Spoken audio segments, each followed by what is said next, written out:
Oltre 100 opere per rielaborare l'immagine di Antonio Gramsci rispetto a quella a cui l'immaginario collettivo ci ha abituati. Dai disegni alle tele dipinte a olio, dalle macchette in cartone alle ceramiche, l'ultima produzione di Francesco Del Casino è in mostra presso la Galleria Manca Spazio di Nuoro. Il titolo è semplice e familiare, quello lì, e si rifà alla canzone di Claudio Lolli dedicata al grande politico e filosofo sardo, uno dei più grandi intellettuali del Novecento, del quale quest'anno ricorrono i 130 anni dalla nascita. In questo progetto Del Casino, artista toscano che si lega da decenni alla Sardegna, da quando ha iniziato a dipingere i suoi murales così riconoscibili a Orgosolo, si pone un obiettivo inedito, quello di mostrarci Gramsci per intero, nella sua fisicità e nella sua famiglia. Racconta una parte di Gramsci diversa, nel senso che per la prima volta vediamo il corpo intero.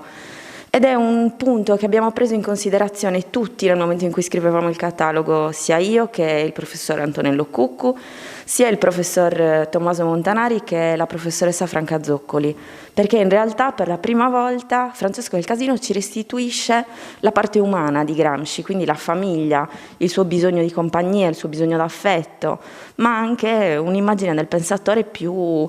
umanizzata, per esempio fumando una sigaretta oppure bevendo il caffè, che è un'immagine che noi non abbiamo nella realtà, ma che Francesco Del Casino ci propone per avvicinarci a un pensatore che sembra così lontano, ma che invece è assai contemporaneo, soprattutto in questo momento. Quello lì sarà visitabile fino al 13 marzo presso la Galleria Manca Spazio di Nuoro in Via della Pietà, da martedì al sabato dalle 18 alle 20.